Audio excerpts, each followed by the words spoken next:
What is up, ladies and gentlemen? It's your boy Gaetano from Nextiva. You already know what it is, man. Back at it with my boy Jack Kosakowski from Creation Agency. He is the CEO of the U.S. division. Today, folks, we are breaking it all down. The secret sauce behind viral content, the difference between viral content and silent traffic, and what the difference is, why it all matters for your business. We got a bunch of people signed up today. It's a full house in the building. That's what I'm talking about. So quick shout outs to the people that have been in the chat so far. Lisette Cruz, Mexico City. Buen dia. We got Johnny Smith from San Francisco, finally getting some sun. Yeah, I feel you. I'm in Miami, Florida. Yeah, I want to know where everybody's from. Like, put where you're from, because this is like always like interesting to see, from around the world, or even from around the states where everybody's coming in from. So put in the chat where you're from. Drop it where you're from, baby. Becky Knight, Wyoming. Damn, I've never been to Wyoming. Always wanted to go. I know it's one of the most beautiful states in the U.S. Hal is tired of the rain. He's in Boca. What's up, Hal? Uwe, I don't know where he's from, but he said hi in the beginning. How you doing, man? Kat, what is up? Milwaukee. I know it's cold up there. Whoosh. Trevor from Gainesville. Stephanie in Tampa. We got Florida in the building representing right now. Oh, snap. Jason from New Jersey. What's up, Jason? Right next to my old stomping ground. NYC in the house. Jeff, what up, baby? Where's the West Coasters? We got like no West Coasters. Yeah, Toronto in the building. We got no West Coast. Okay.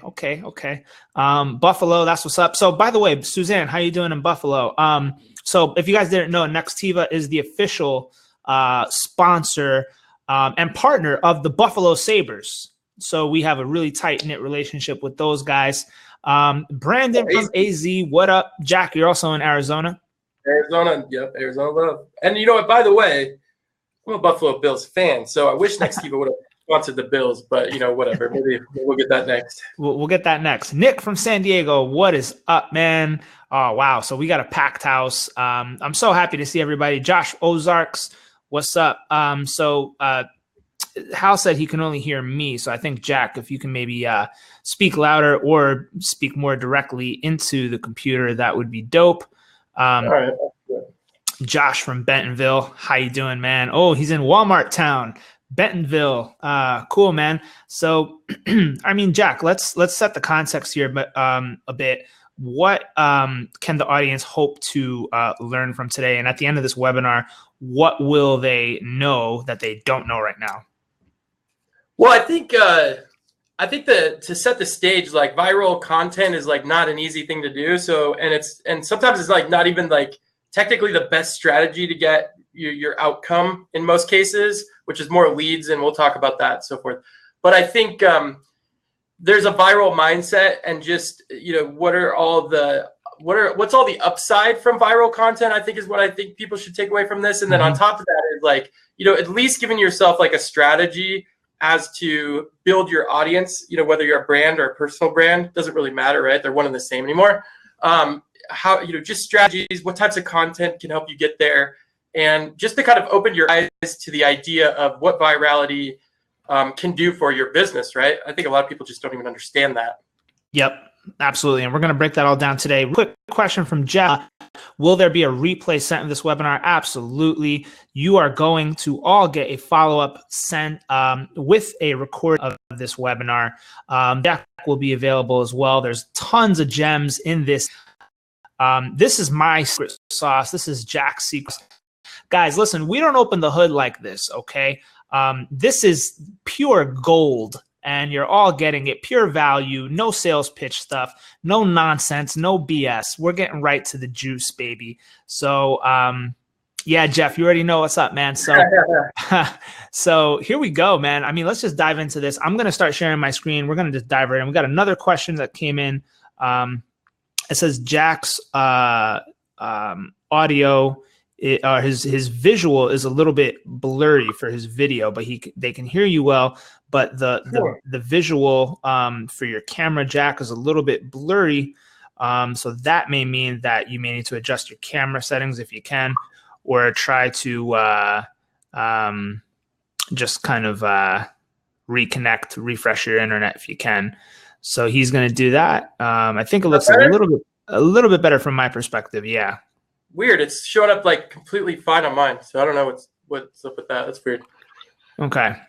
Well, in any case, we'll dive right in. We're gonna you won't see my mug much, anyways. Once we get into this deck.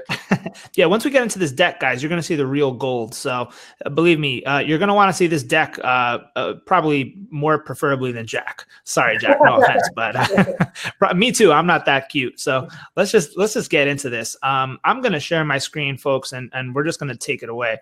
So here we go. I'm gonna go into presentation mode here in a second. And I'm going to be in slideshow mode. Boom. I'm going to hide this. I'm going to go back into slideshow mode. Boom. So you guys should be able to see it good. Jack, how are we looking? Good. Looks good on my end. All right, boom. Does it look good for everybody else? Let's see if we get some yes, thumbs up. All right. So we're about to start rocking and rolling. So boom. How to create viral content for your business. Real quick about me. I'm not going to make this too long, but I've worked with companies like Major League Baseball, Granger, Mattermark, Contactually, Pipedrive, Sales Hacker, yada, yada, yada, and now Nextiva. My biggest bang in 2018 was helping Sales Hacker grow over 426%, taking them to an acquisition. And really my bread and butter are things like SEO, content, lead generation. And that's pretty much it. So you can see that picture of me too. I like to play the guitar in my free time, and that's just what I'm all about. Jack, why don't you introduce yourself to the audience and let them know where you're from, what you're all about, and what is Creation Agency? What do you guys actually do? Yeah, so we, I always say like we help brands build, fame and fortune, building brands, building demand. So this is stuff we do on a daily basis. Is how do we get how do we help brands build a bigger audience and kind of dominate the attention and the conversation around their industry? And, what kind of content, what from a demand generation standpoint, what kind of content helps them get there? So, a lot of this stuff, we've worked together doing this for a while is, how do you do this from a organic standpoint for the most part is what we're going to talk about today. And then, how do you use paid to kind of complement that strategy? That's kind of our strength as an agency. Dope. Yeah, and I've been working with you guys since 2016, I believe, and it's been nothing but good times. So we're gonna keep it going. By the way, for the audience, at any point throughout this webinar, if you do have a question, you can just click that Ask a Question button. Go ahead and ask it, and we'll get to you soon. Also, we're going to try to make this as interactive as possible. So rather than us just talking at you, if you do have a really in-depth question about a specific thing, what we're going to try to do is call you up onto the webinar. Yes, that is right. So if your camera is ready, your audio is good to go, please make sure you're wearing headphones too. We will invite you onto the screen, call you on up, don't be shy, and we will get you in here and we'll talk to you about whatever kind of questions or problems you're facing in your business when it comes to content marketing, growing traffic, growing leads, social selling, whatever it may be, we can help you with that. So real quick, the agenda: silent traffic versus viral content. What makes content actually go viral? Some real life examples. And then we're going to shift it over to LinkedIn best practices because that's a hotbed right now. It's where the magic is happening. So let's just dive right in. All right. So real quick, I created a video last month where I actually took all those annoying, stupid, generic cold DMs and pitches from my inbox, and I pitched people in real life at the mall. It was brilliant. It was brilliant. Yeah. Thanks, man. So let me show you the results. All right. So that's me pitching Santa.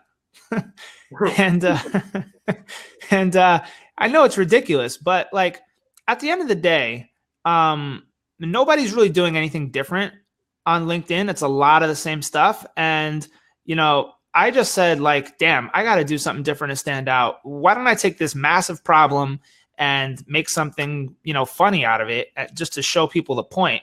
And this thing got 88,000 views nearly in 2 weeks, 1,437 likes, 586 comments. You know what I'm saying?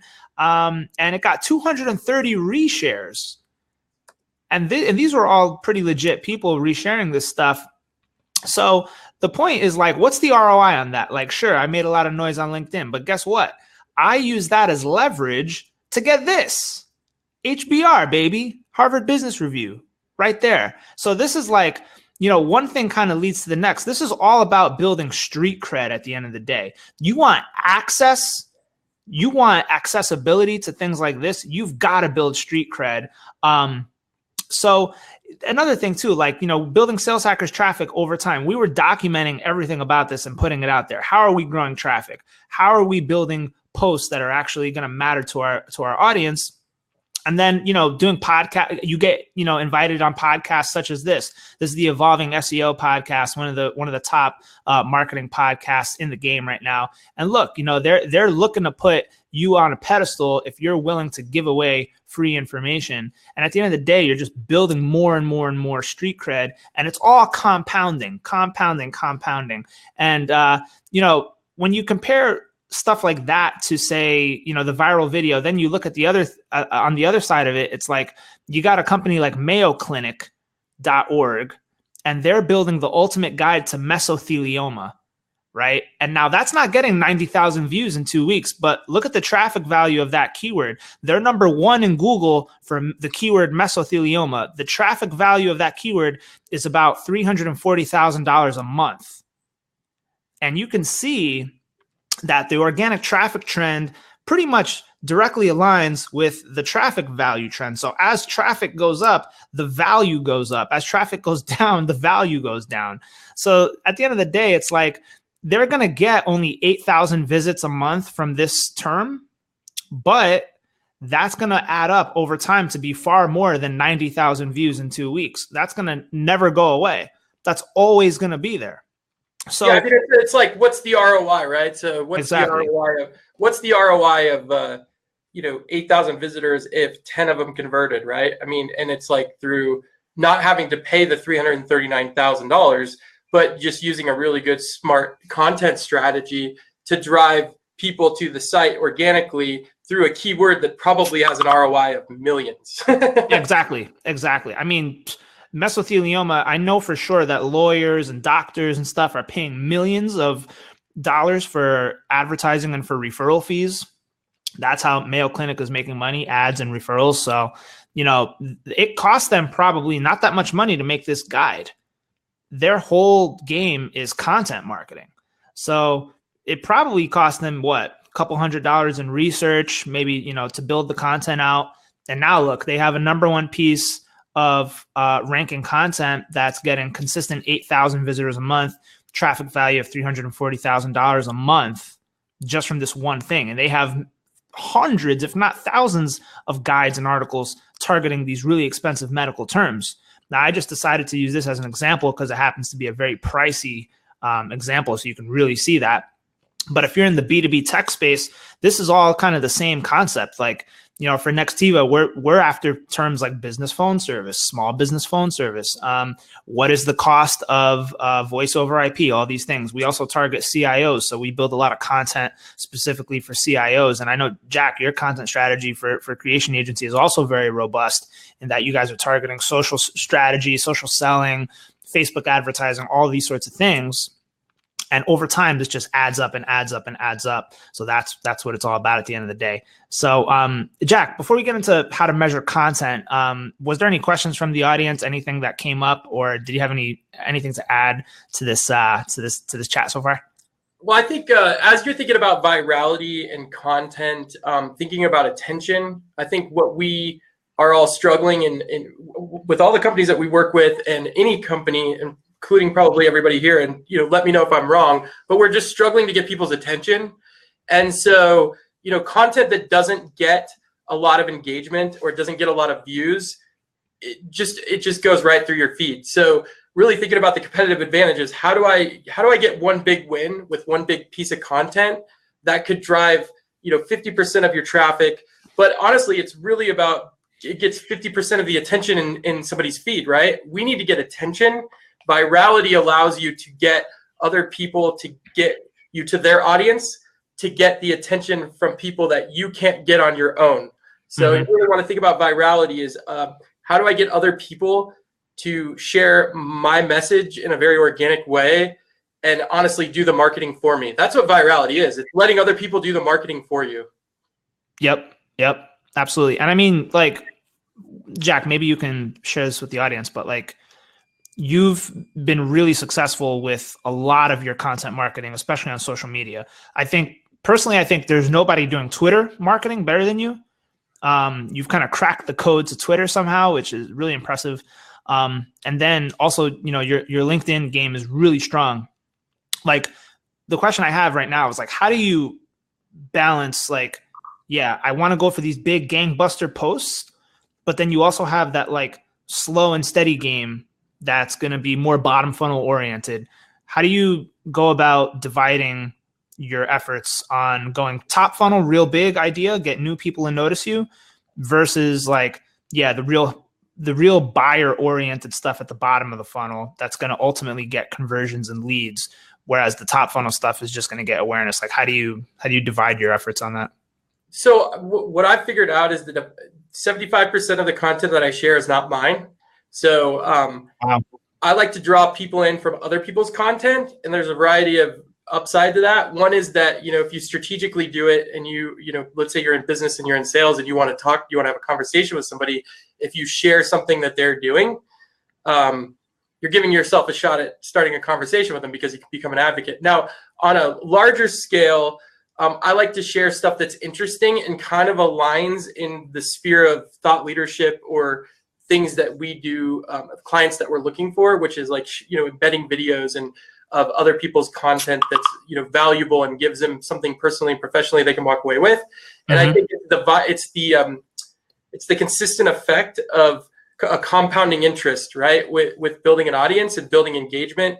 And then 25% of the content that I share is somewhat like I like to call self-serving, right? It's something, it's highlighting something that we do really well that could connect with a potential prospect, and using, especially on LinkedIn, Twitter, is using all of that momentum that I have, sharing third-party content to, once in a while, every 5 posts, push something that's, kind of part of my agenda that I'm trying to get an outcome from a business perspective. But I think it's motive, right? It's like, what's your motive as a company? And most people's motive is me, and they can't figure out why nobody wants to hear about me over and over and over. But it's this whole third-party strategy of collaboration and figuring out, how do I work with other people, and how do I share something from other people that I can get association value from, right? It's like if I share something, just for example, like that Seth Godin does, and I put my own little twist on it, but I share a Seth Godin video and embed that into my LinkedIn,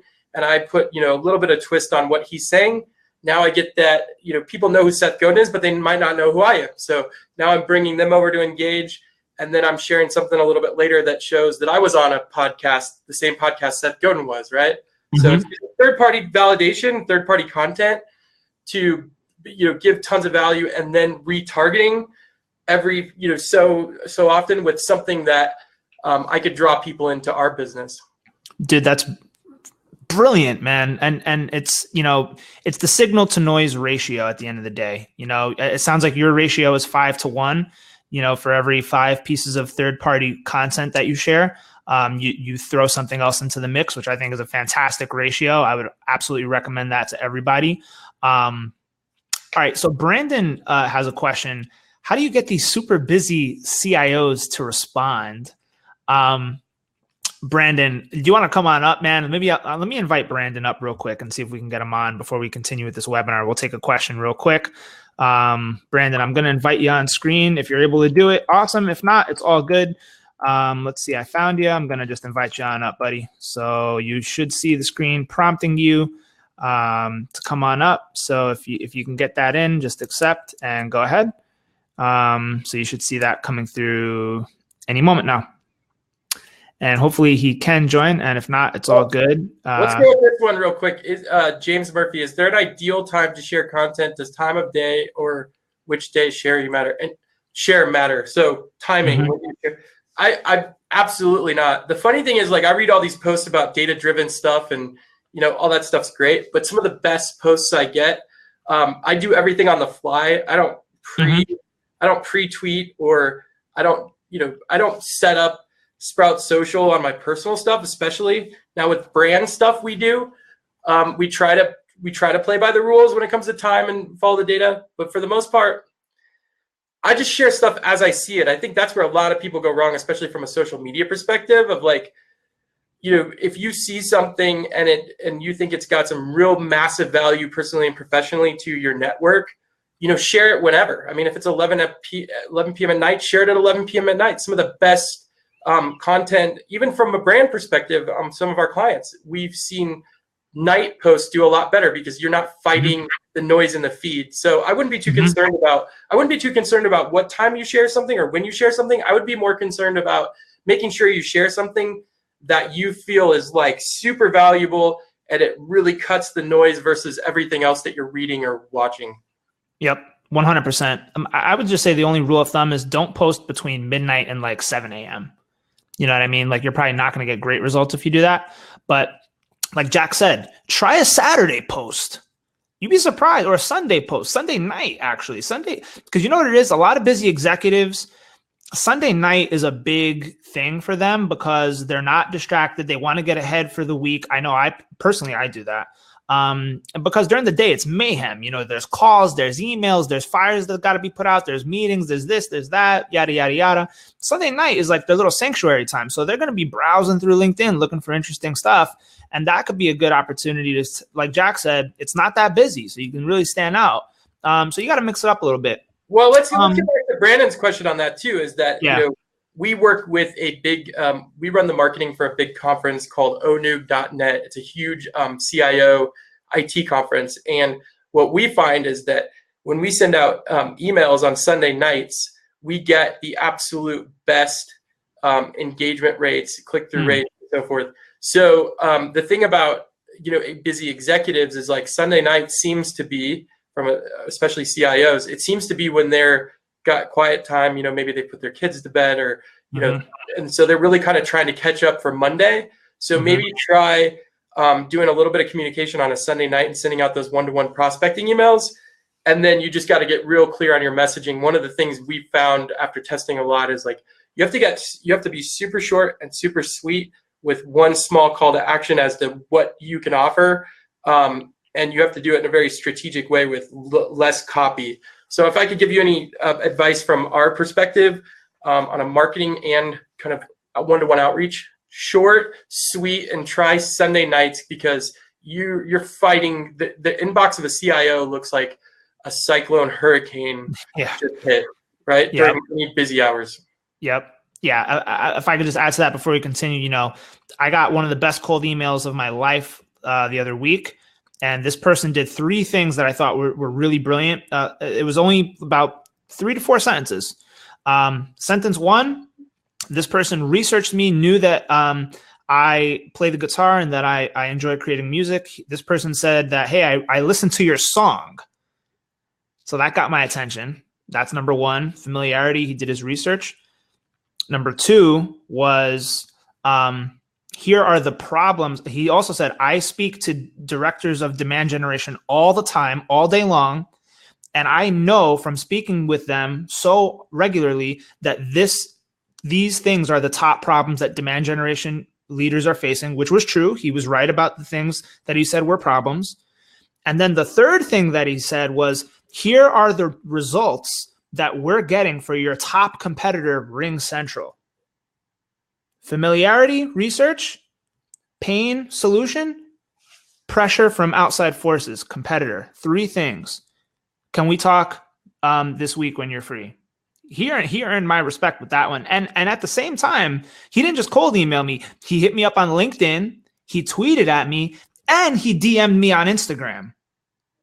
Yep. Because he knows I'm active on Instagram. So you've got to find where these people are. It's not just cold email. It's not just LinkedIn. You've got to come from every angle. And this guy was pretty real.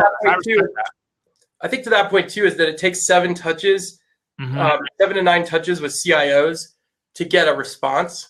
So you have to be consistently setting up a cadence and testing different times to see when you can get that CIO to respond. So if you're only doing 3 to 4 times outreach, you're only halfway there. Like you've got to do 7 touches. But we should probably dive into the content. Right. Let's dive into the content. Let's get back to the content. So I'm going to get back to where we were at. I'm going to get back to the featured presentation here. You guys should be able to see my screen. And we're going to get back to where we were, which was right here. So boom, we already kind of said this, but yeah, at the end of the day, guys, I mean, if you're truly trying to achieve that top funnel virality, you've got to think outside the box because it's not about leads. So this is the decision journey example. Like I don't use awareness, interest, decision, consideration. I don't use AIDA, that 4-letter acronym that like a lot of people use. I go think about this from the customer journey: unaware, problem aware, solution aware, product aware, most aware. So the stage you're trying to hit when you're going for that top funnel virality is, I'm not aware that I have a problem. I've never considered that we may have a problem with this XYZ business challenge. So that means you can get as wacky and creative as you want, because guess what? Nextiva sells business phone service, CRM, live chat for your website, surveys, and analytics. Do you think if I got on LinkedIn and started talking about business phone service and CRM, that people would say, wow, that's really awesome? Like, no, they'd be like, right? So I've got to do shit that's wacky and outside the box, such as cold pitching Santa at the mall to get people's attention. Jack, what are your thoughts on this, man? Yeah, I think entertainment. So I think what a lot of people are thinking about is your first touch when you're doing virality is trying to just capture their attention. And sometimes, that's got to be through entertainment. It's got to be something that's, funny, that's outside, really outside of the box. And somebody's like, oh my God, that's entertaining. I want to watch that. I think, from an educational standpoint, you can do it that way. Like if you look at Jay Shetty and what he's doing, you can do like some really massive wisdom. You can do stuff about wisdom and, storytelling and different things. But you got to think about it like this. It's not, you actually probably shouldn't even talk about your product in your virality videos, right? Yep. I mean, if you look at like, one of the very few companies that's ever gotten by with it, and they actually sold for $1 billion because of one viral video, was Dollar Shave Club, right? But actually, like Dollar Shave Club, if you watch the video that they did, yeah, it does talk about their product, but it does it in such just an obnoxious, hilarious way. And that's a first touch. Most people probably didn't go buy Dollar Shave Club after they saw that, but what it did was it captured somebody's attention long enough to let them retarget them and start to build a relationship so that it drove enough credibility and curiosity that somebody would go, oh, 6 months later, I need razors. Oh, Dollar Shave Club, I've been watching their videos. I should go check that out. You're trying to get back from B2B, B2C. That's what your virality is. It's first touch, grab somebody's attention and give them that first impression like, wow, these guys, this company is awesome. This person is awesome. I want to follow more of what they do. Yep. Totally, man. And I'll give you another example of something we did at Pipedrive. So I used to run SEO and content marketing there.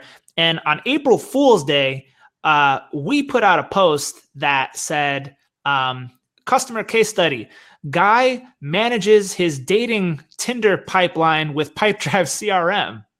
And we created this whole fake scenario where he would have like random, like different girls and dates and notes and follow-ups and activities and all this stuff in his sales pipeline. And the goal was to find a girlfriend. And then at the end of the post, we just said, just kidding, April Fools. But this thing blew up. People thought it was like legit. Like, oh my God, some guy actually managed his dating pipeline on Tinder with Pipedrive. Like, that's so cool. That's sick. But it wasn't true, but we just did it to build buzz, and it works. So that's a way you can integrate your product, just like Jack said with Dollar Shave Club. They blew it out of the water, of course, but like that was a creative way to build the product into something that could achieve virality. When you're thinking about virality, you got to start to think. You got to have some cojones, right? I mean, you got to really, you have to kind of push the limits a bit in the way that you deliver and articulate a story or a message, and you really got to think through it. I think. As we talk through this, it's really about creativity and building out an actual strategy around creativity versus, just putting together some boring old content, which is what most people are doing, and Yep. thinking they're going to go viral, even if you put a lot of money into it. You really have to think through it and build a real strategy. 100%. And I'll tell you, in our space, in UCaaS, which is Unified Communication as a Service, every single company is doing the same thing: digital transformation, right? All these like dry corporate stuff, and they're all going for that bottom phase, product aware, right? And that's why we're going to win, because we're thinking long term. We're going to capture people at the top of the funnel before they get to the bottom, so they're already going to know about us.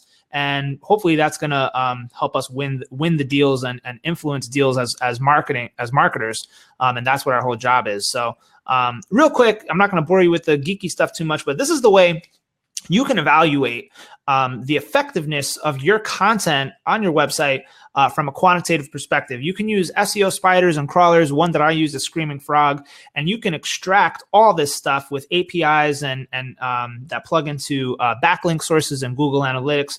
I know it's getting a little geeky and technical, but just real quick, a few of the things that I look at by content is average time on page, bounce rate, unique page views. I look at the metadata to see how that's looking and performing. Mobile friendliness. There's a reading difficulty score called the Flesch-Kincaid readability model, and it grades your content on how difficult it is to read from grade level as you were in school type thing. And then you look at backlink sources such as Ahrefs, Moz, Majestic, and then social shares as well. So imagine if you crawled all your content, looked at it from a data perspective, you can already see what's working. And of course, if you have goal conversions set up in Google Analytics, you can also slice and dice this by which content is actually driving leads to your business. From a qualitative perspective, the way that I did this at Pipedrive and the way that I do it now is, I try to break things down by a couple of different buckets. So content buckets, and I try to see if I'm building content for, let's say, Pipedrive, the content strategy is really targeting CRM topics, sales process, sales management, sales prospecting, sales reporting.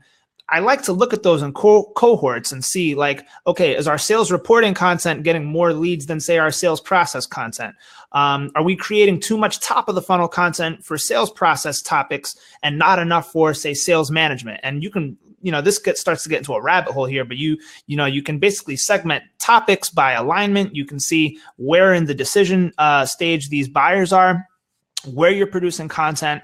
You can also categorize it by the jobs to be done. So the concept behind this is that, people hire your software to do a job for them. They don't buy it because it has features. They buy it to do a job for them. So the 5 jobs that a sales CRM is supposed to do for people is create pipeline visibility, drive actions and follow-up, increase sales productivity, provide a reliable system of record or a single source of truth with the data, and then sales process optimization. So we were aligning content that we were building not so much to the decision journeys of the customers, but back to the jobs that they're trying to accomplish. And we figured that out by doing customer research. So there's some quick tips there, but let's get into what makes content actually go viral. So first of all, what is share-worthy content? Jack, break this down, baby. What is the point? Why are people going to bother sharing your content in the first place? What makes it share-worthy?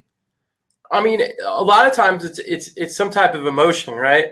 They see something and it gets them kind of energized instantaneously, right? They see something that's funny, they're like, oh my gosh, this is hilarious. I got to share this to everybody, and they tag somebody or they tag somebody in their post.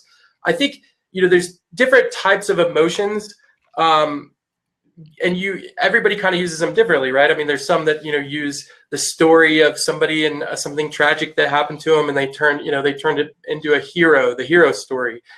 There's so many different ways you can go about it, but if you don't have a polarizing story that pulls an emotion instantaneously on somebody, you don't have anything that's viral.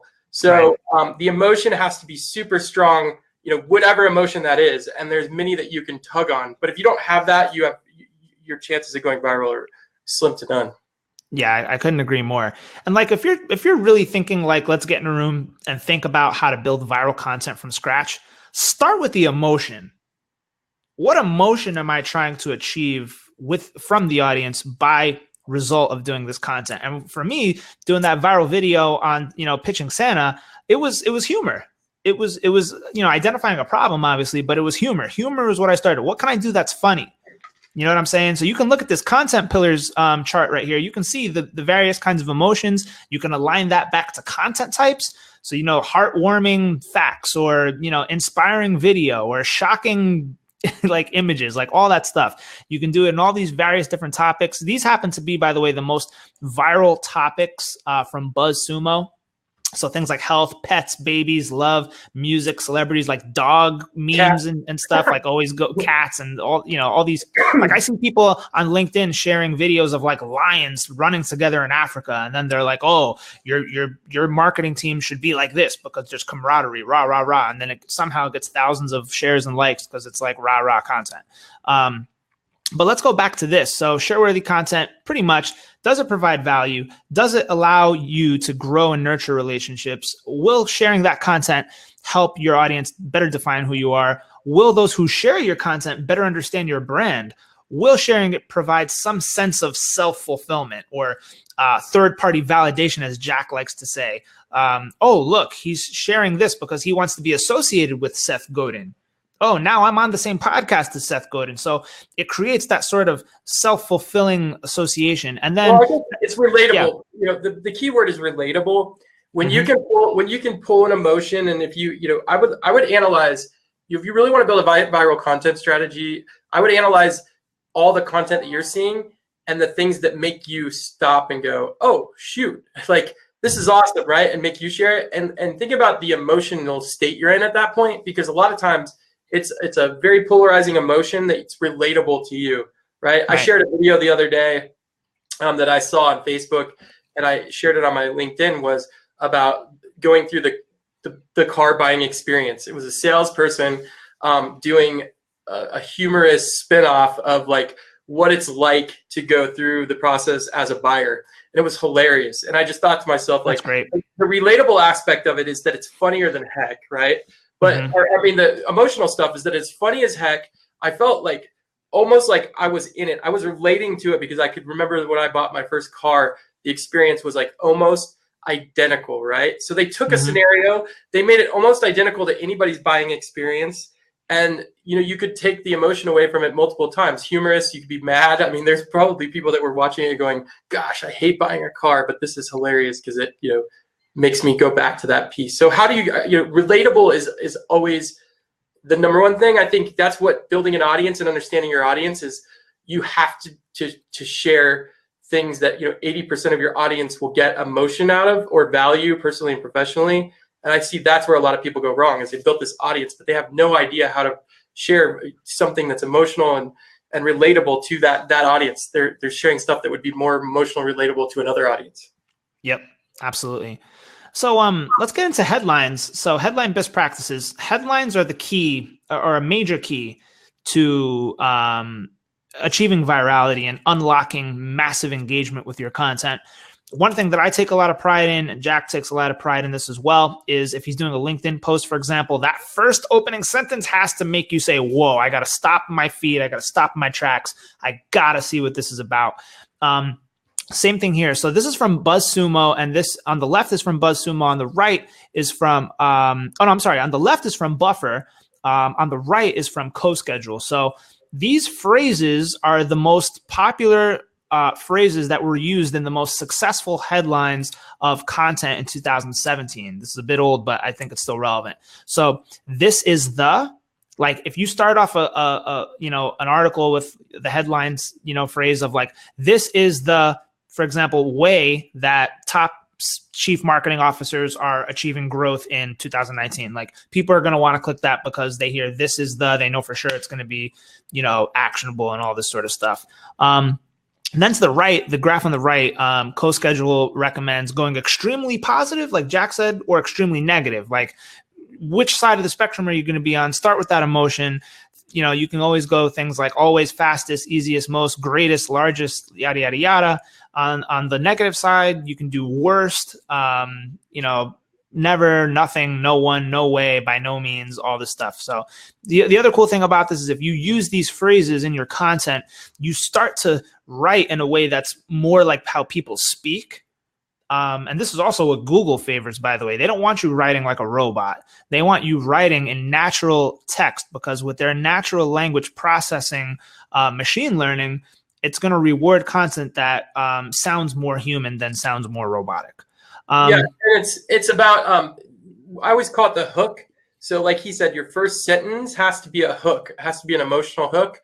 And it has to like leave some curiosity, right? Because what a lot of people do is they might put a good video in, and here's the other thing about virality is that your thumbnail has to be the thing that it catches people. So a lot of people don't realize that, let's just use LinkedIn as an example. When you share a video, you have to have a thumbnail on that video, because otherwise it could, it won't tell the story of what that video is. So it's like that 1 second hook as you're going through the feed has to stop. That's why you see so many people talking about thumbnails, and you have to do that, the editing of your video. So that's a number one step if you're making good video content, especially for virality. The other thing is you have to have the hook, and it has to be conversational. So you have to write that hook headline, which is, you want to know how 21 salespeople are mastering the cold call and setting 5x more meetings, right? Question mark. I mean, that's a hook, right? If you're in sales, you're like, hell, I can't figure out how to cold call. I want to know how 21 of the best salespeople are doing it, right? Then you have to tell a story that goes along with that, so that you could keep them engaged in that copy long enough where they feel like you're talking to them one-to-one, and then to drive them to the video. A lot of people think the video itself is going to do that, or whatever you're sharing. No, it's actually the copy and that hook that's going to get them to the video. So you really got to think through, not only how do I create some really powerful, good content, video obviously is what I'd recommend, but how do I get somebody to actually watch that video? You have to nail the copy and the video. You can't do one or the other. Yeah. And that's gold right there, baby. I couldn't say it any better myself. All right, cool. So let's get into some LinkedIn best practices with examples real quick. This is from the LinkedIn engineering blog, baby. This is how the algorithm works. You go and create content. It goes through a content quality scoring mechanism powered by their organic newsfeed algorithm. And then it goes through a couple of more filters. But the thing I want to point out is that it actually gets to the point where a human editor will review that content and deem whether or not it is worthy of being pushed further into the virality sphere, if you want to call it that. So I just thought this was fascinating to point out. This comes right from the LinkedIn engineering blog, folks. So there is a science behind how this stuff works. Just wanted to point that out to you there. So real quick, I want to show you an example from the chief operating officer from Lucidchart. He earned 7 million views on LinkedIn in 2018. How the hell did he do it? Well, here it is. Gabe Villamizar was helping him with this strategy. Gabe is a beast. But I mean, these guys, like, look, set the context. They sell. Jack, how do you explain what Lucidchart sells? It's like a mapping. How do you explain it? It's so you can blueprint anything in your business, whether that's a work, any type of workflow, whether that's, now they have LinkedIn, they have a Lucidchart for sales. So you could map out from Salesforce all the decision makers inside of an enterprise account, so that you're doing the proper outreach to the right people. I mean, there's just it's a really fascinating software. They also have like a Canva version of their software where you can do all of your creative for marketers. They have a lot of cool stuff, but it's really all freemium model type stuff. So the cool thing about them is they use virality, and they've got not only is their COO doing it from a thought leadership perspective, but they're doing it from a brand perspective. So go to their Facebook page and look at the videos that they do, the square videos. That's a virality effect to the freemium model, because they're just driving people in just to try to get you to try something, and they're using virality to do it. They're amazing at it. Yeah, they're crushing it. So yeah, so they're a visual kind of flow charting software, but guess what? They're not on LinkedIn talking about visual flow charts and sales process optimization. They're telling freaking stories about their business, how to deal with rejection, why kindness wins, the secret to effective hiring, communication hacks, the power of listening, yada, yada, yada. Let's look at an example right here. And these are stories and examples and topics that anybody on this webinar right now could take to the pen and paper and put together a story and publish, and it would over time start to pick up steam. There's nothing stopping anyone on this webinar from doing this. So here's the example. He talks about when he first hired one of the first team members at Lucidchart. He was happy, he was thrilled, but he made a management mistake. He tried to shape this employee to doing things the way he wanted them to be done.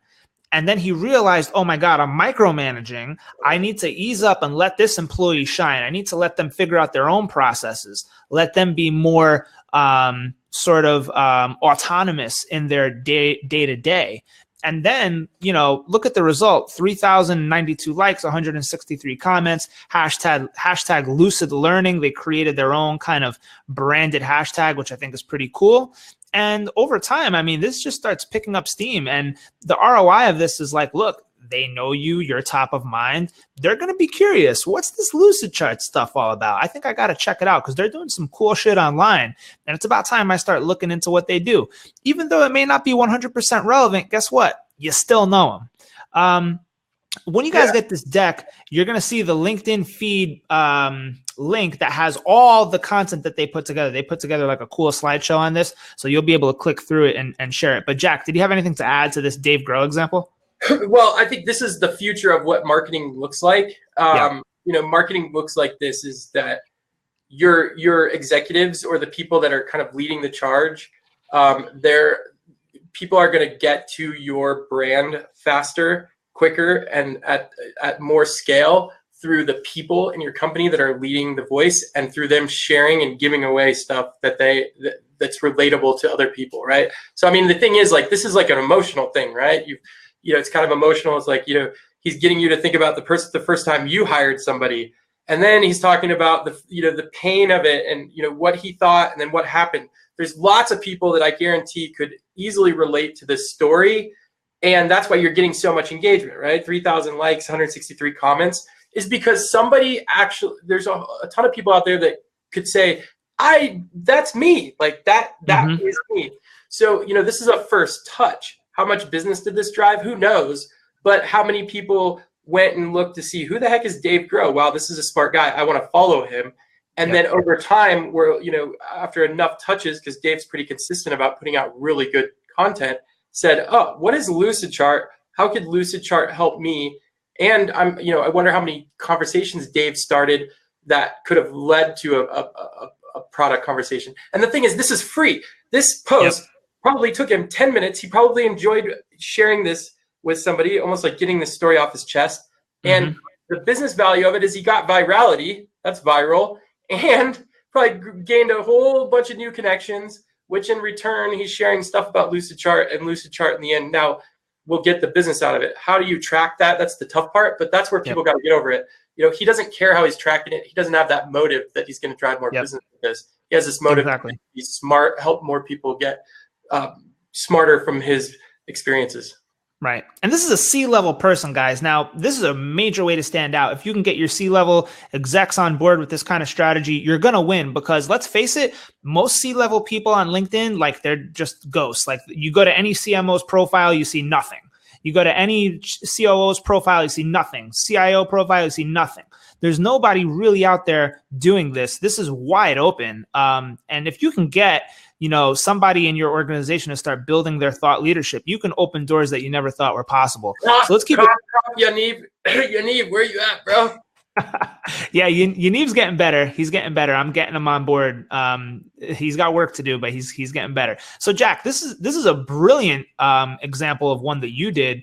The 7 truths. So list content, by the way, in the feed is absolute gold. Look at this. Killer opening line. In sales, you either evolve or die. Oh my God, that stops me in my tracks. 7 truths. I've got to click the more button to see what those 7 truths are. Short-term versus long-term. All right, I'm sold. What the hell is this all about? Oh man, he breaks it down hardcore, giving people the sauce that they weren't ready for. Salesperson follows a script. Professional makes up their own. He shows the difference between, a robotic person that probably doesn't get that great results versus like a true professional that's killing it. And then at the end, you see the result there. You either evolve or die. You either whine or win. 377 likes, 34 comments. And this is just another day in the life for you, Jack. I mean, this is every week for you. So like, dude, this is brilliant. I thought this is for sure worth calling out. Anything to add to this, man? I don't even remember that post, but that's a really good post. I'm want to repost that. That was an old one, man. I dug into your archives to find that shit. That's a good one. Send that link to me. That's a good one, man. So let's keep this moving. So why should you write updates instead of articles? Well, they're super conversational. They're easy to digest. We just kind of showed you that. Tons of engagement on Jack's post, the Lucid Chart post, my video, et cetera, et cetera. It sparks engagement and debate. Here's the other thing: likes and comments, comment velocity fuel the fire. So you've got to respond to comments. Don't be one of those people that just lets comments rack up on your post and you just don't comment back because it looks like then like you're a narcissistic jerk and that you're not trying to engage. And what is the real outcome of that is that you're just not gonna, your post is not gonna grow because LinkedIn counts comments as part of this virality mechanism that they're trying to unlock. And then of course, LinkedIn doesn't want you to leave. So the more engagement that you get over time on your posts, LinkedIn starts to recognize you as someone that gets consistent engagement. They will continue rewarding you because guess what, folks? At the end of the day, LinkedIn, and this goes for any social media platform, they need people to get stuck on that platform all day long so that they can make their advertisers happy, so that they can make more money. And the reason they do that is because advertisers need access to the audience, the community, the people, and without engaging content, there's no chance of that happening. I just give an example down below in the comments about, sometimes I respond to everybody for the most part in every LinkedIn post, because if you don't, virality is absolutely not impossible. So virality only happens by the speed that you respond to people too. And I'm not saying you need to sit around and just wait, every second, but the faster you get back to people, that's how LinkedIn's feed is thinking in minutes, right? I mean, they're thinking in minutes. There's all this content going on. If you look at the way that they base their virality and the way that they base their algorithm is its speed. So you need to get to respond to people. And the easiest way to do that is sometimes I have a little bit of a emoji game, right? I just literally put a smiley face and a fist just to let people know, hey, thanks. Thanks for actually taking the time to, put some engagement on my post versus somebody else, or, thanks for starting a conversation or adding to the conversation. And it's, to me, it's just like people want to engage with brands that engage back. They want to engage with people that engage back. And if you don't do that, it's a bad first impression. And you'll never get big enough audience to really give yourself a chance at virality. Yep. And another quick productivity hack for you. Well, this is what I do. I answer all my comments on mobile and I do voice to text. So I'll go on my LinkedIn app on my iPhone right here and I will speak the responses back. Yeah, thanks so much for your comment, Tom. I really agree with your point. I think it's awesome that you did XYZ. Yeah, I hope we can talk more in the future. Boom, send, boom, on to the next one. And instead of typing all this out or like I can multitask, I can type this stuff out, I can talk it out while I'm doing other stuff, and it's not that hard to do. So quick little tip there. That's how I do it. Real quick, so I wrote this article on LinkedIn called "Why Are So Many Marketers Bragging About How Rich They Are?" You saw those ridiculous Tai Lopez ads and stuff all over the internet. So I decided to call that out, and it got a it was crickets, man. 700 views, 25 likes, 9 comments, 3 shares, big whoop. Then 10 reasons why most B2B companies suck at content marketing, 542 likes, 89,000 views, 113 comments. I mean, guys, the proof is in the pudding, baby. Storytelling, lists, et cetera, all the stuff we've been talking about on this webinar. I mean, it just works. Don't waste your time writing articles, long form articles on LinkedIn. They're never going to rank in Google. LinkedIn's downplaying them. Just don't even bother wasting your time. You're better off in the feed. Yeah, you have to embed video too. You can't just share video. You can't share a YouTube link. You have to actually embed video. And then just, what I do is I'll rip somebody else's video and then give them credit with the link in the comments, so that I'm not doing any plagiarization. I'm not, stealing people's content. I'm giving them props, right? And I'm actually giving them more visibility and more click-throughs. I'm just embedding their video and then putting a link in the comments to go see the original video or the original article where the video came from, with, giving people credit as well. Exactly. Exactly. So yeah, don't post YouTube links because that's a Google company and they're a Microsoft competitor. So don't do that. They're not gonna want competitor content formats in their feed. Real quick, my former CEO of my past company, Max, he wrote a post on remote work, another huge topic right now, and he picked a side. So that's the other thing. If you can pick a side in a controversial topic, you're gonna go far. And look at the results: 800,000 freaking views, 408 comments, 7,000 likes. I think by the time this thing fizzled out, it was over 1 million views. It was absolutely ridiculous. Even I couldn't believe it. I mean, he absolutely struck gold with that one. It was sick. I mean, look, the proof is in the pudding, guys. I know we're hitting the hammer over the head here, but this is possible. Like, we're not making this stuff up. We've got the proof to back this stuff up. So yeah, pro tip, by the way, if you're trying to promote content in LinkedIn, like Jack said, don't just drop a link to an article in your feed and think it's going to go. Tell a story about the article and then encourage people to visit the first link in the first comment. Because if you put a link in the feed, LinkedIn is going to think that you're trying to tell people to go external and they don't want you to leave. So you may have even signed up for this webinar because I put the first link, the link in the first comment. And the reason I do that is because I know that if I don't, that LinkedIn will not let the post go very far. So that's why I do that. Let's skip this part. It's a little too technical and we're running out of time. So how to create weekly content that resonates. Jack, why don't you break this down for us, man? Sorry. Had to go down. Cool. Did you ask me a question? Yeah. So pretty much, I mean, like, if you're creating weekly content that resonates, some of the things that I do is like I look for like you even talked about this earlier, you use third-party content, you summarize it, you even embed videos into your feed. That's a great way to do it. You can answer questions on Quora and summarize it in a status update. That's a brilliant way to get easy content repurposing going. You can use your own company's content from the blog and summarize it. So there's no excuse. I mean, if your company has a blog, which I'm sure it does, you can find something good to talk about from there, but don't just share the link. Summarize it in a story, make it relatable, use inspiration from your weekly day-to-day. Some questions. Yeah, go ahead, man. Get creative on how you curate things. I think that's where a lot of people miss the boat, is that you could be promoting a boring blog post, but you could actually go create a really funny video that you're using that as the kind of the creative to get people to go to that boring blog post. So getting creative on how you curate content. I mean, we kind of did that with this webinar, right? It's like we were sharing just the standard still creative. And then I said to Gaetano, I said, well, let's make something, let's make a GIF, right? Let's make an animated GIF that like is square.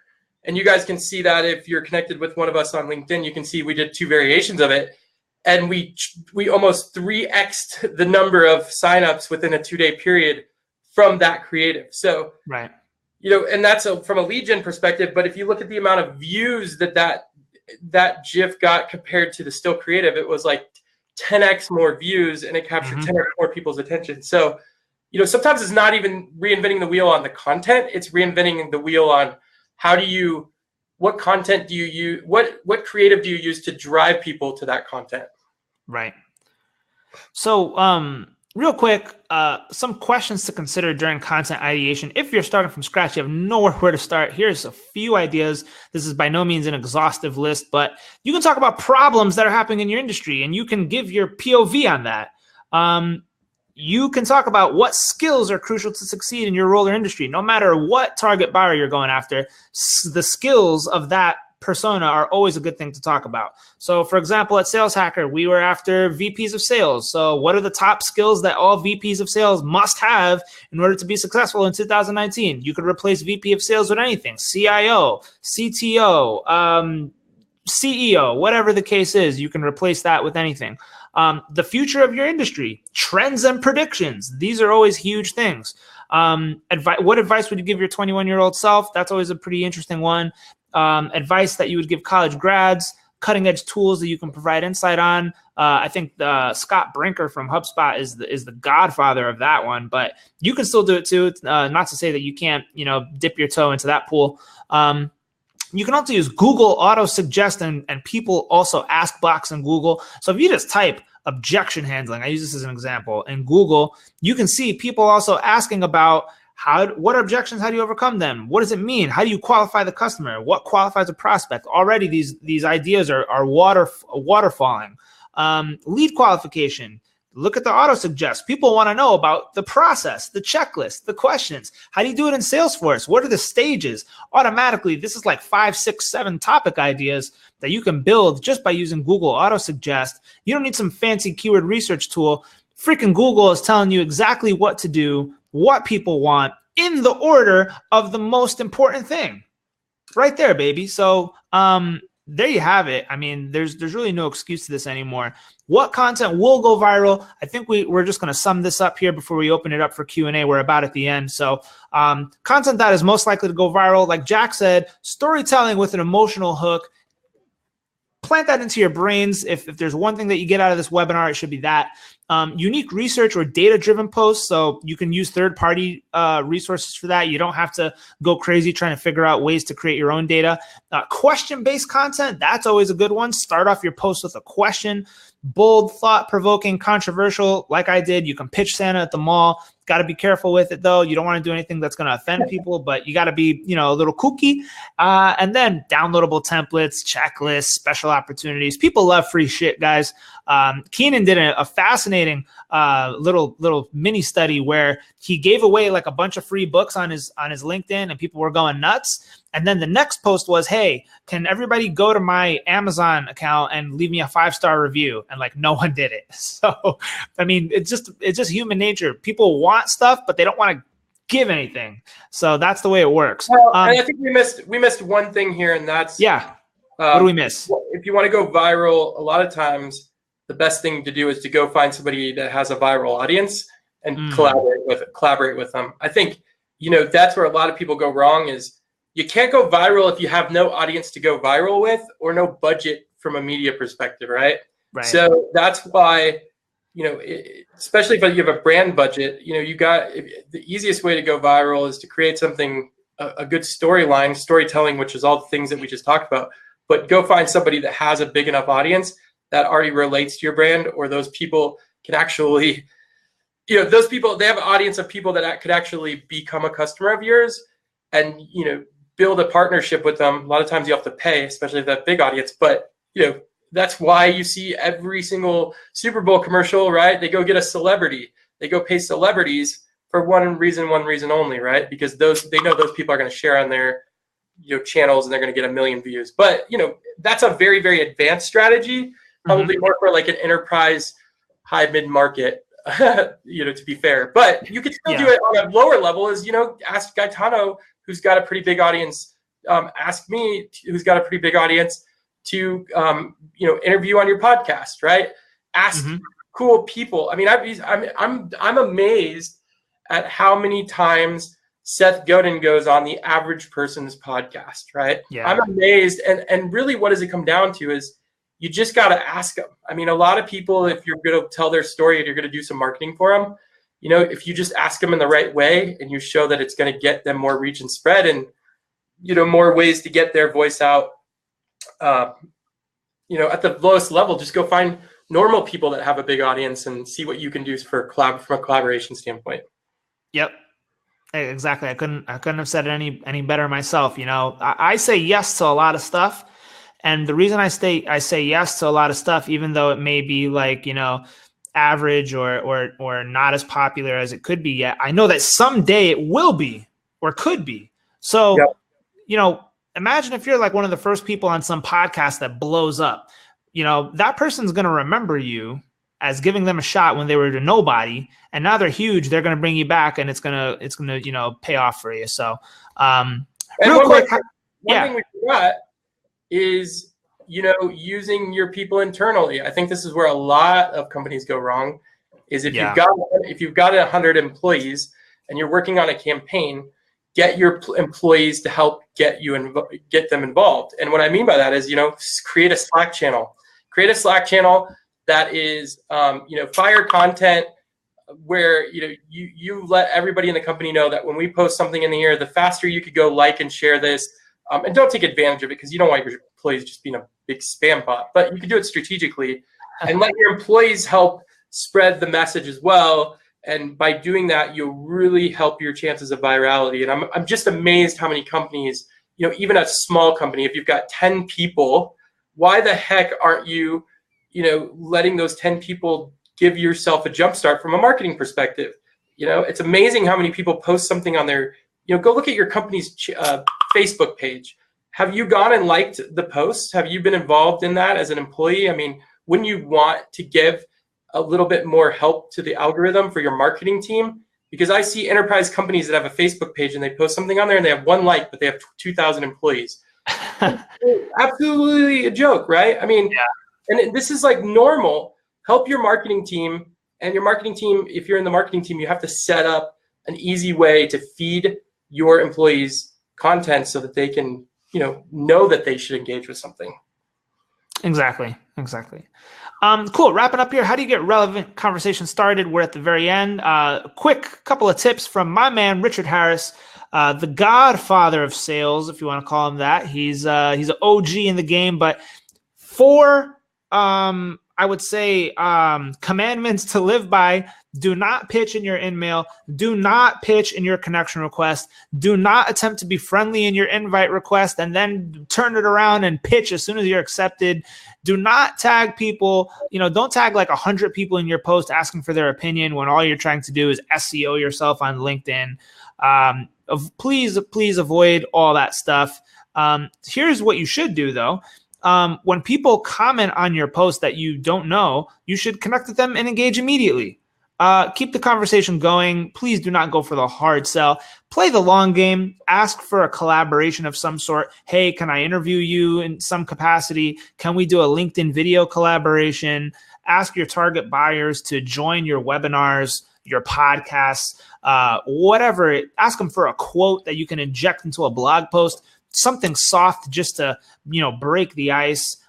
Don't just straight up go for the sell because it never works. Comment on other popular threads diligently and intelligently. When you see someone else, with a strong point of view in a comment, you can also reach out to them and say, hey, I really connected with what you said on that thread on XYZ person's post. I would love to, get to know you better, stay connected, yada, yada, yada. And then you can also share hot threads with existing prospects who may have gone dark. That could reignite a few things for you. So that is a wrap, ladies and gentlemen. Let's open it up for Q&A. This is what I'm really excited about. We've been on this webinar now for about an hour. We're going to open it up for some Q&A. We're going to try to invite some people now, onto the screen. To give you a heads up, Gaetano, I've only got about 3 minutes, so you might be okay. Cool. So we'll get one in with you, Jack, and then when you got to bounce, I'll take a few more, and then we'll call it a wrap. So James Murphy wants to know: do you recommend using video editing tools for small businesses without the creative team or experience? James, let's get you up here real quick. Jack can answer that for you because he is the king of hacking video edits for social media content. And for all sorts of mediums on LinkedIn and Instagram and all this stuff. So James, I believe we are inviting you up right now, buddy. So let's see if we can get you up here. There he is. What up, James? Hey, James, we don't hear your audio though. That's the only thing. We see you, but we don't hear you. But probably got to go up to the top. That's the thing about these things when you invite people in is like they get the setup. Yeah. So if you hover above your face, you should see camera and mic options, and then that should hook it up for you. Let's see. He's not muted, so that's good. Let's see. Toggle mic. Let's see. Click on the top where he says above your head, change camera and mic. Here he goes. He's gonna reconnect real quick. And he's still no audio. It's all good, James. I guess we could see your face, and you can like wave and put your thumbs up. It's all good. I'll answer the question though. So people are just dumbfounded by this, but I use an app called KineMaster, Kine Master on my phone, and I spent months learning the ins and outs of it, and I can literally transform any video real time. So some people are like, well, how did you just share that video, but you only shared 2 minutes of a 30-minute video? It's like, because I downloaded it from YouTube and then I clipped it out in this program. It took me like literally 3 minutes to rip it, take it out, and then embed it into the social post. So I'll put it in your Kind Master app. Yep.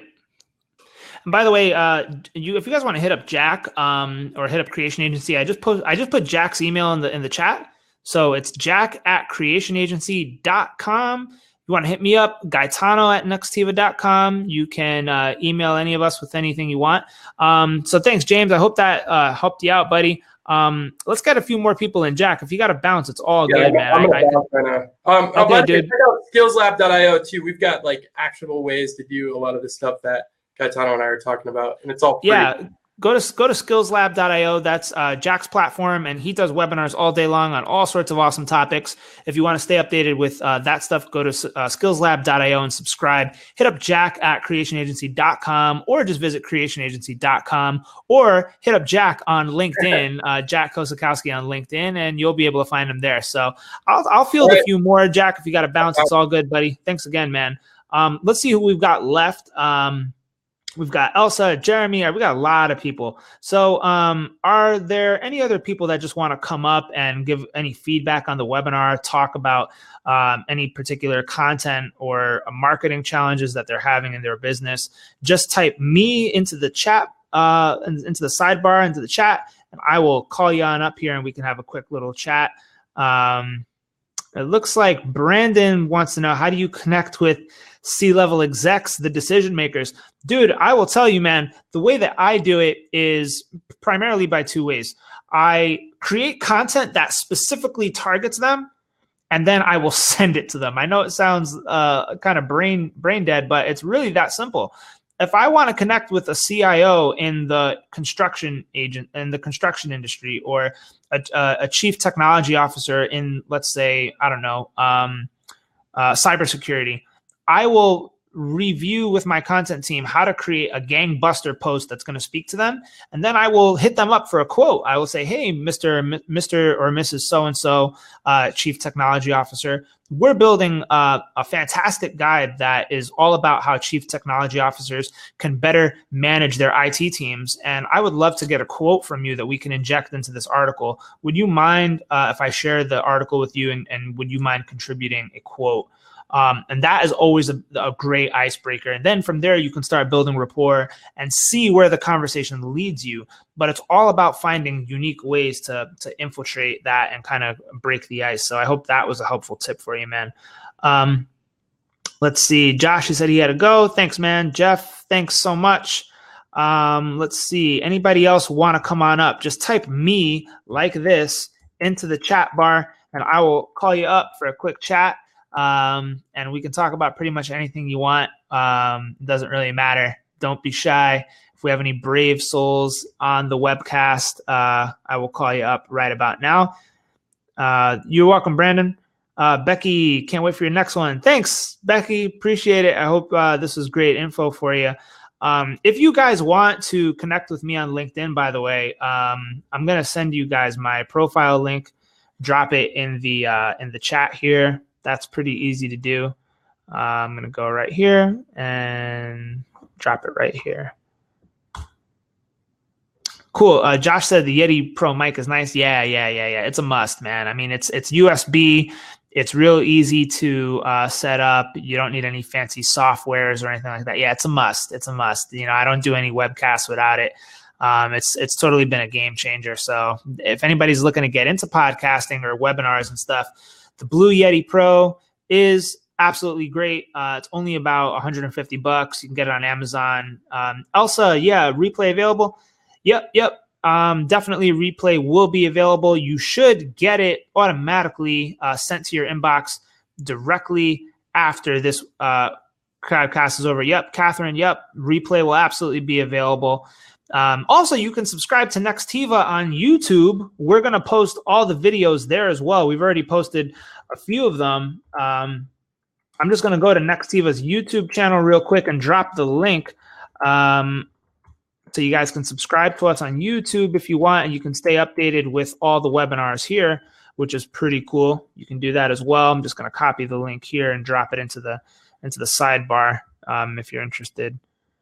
But yeah, you're also going to get an email with this replay link right to your inbox.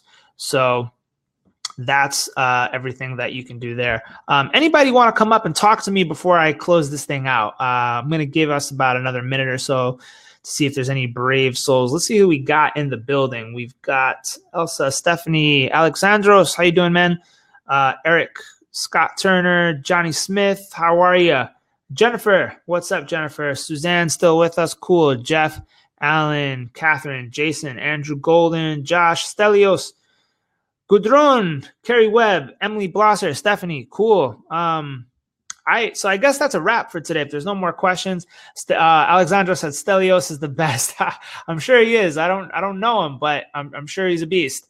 Elsa, ciao, buon pomeriggio. Greetings from Venice, Italy. Anch'io sono italiano. All right, so ciao. Allora, ci vediamo. Everybody, thank you so much for joining. If a presto. If you guys have any questions, anything that you want to talk about, hit me up. You're welcome, Johnny. Gaetano at Nextiva.com. Connect with me on LinkedIn. And with that said, it's a wrap. We will see you next time. Buonasera. Ciao.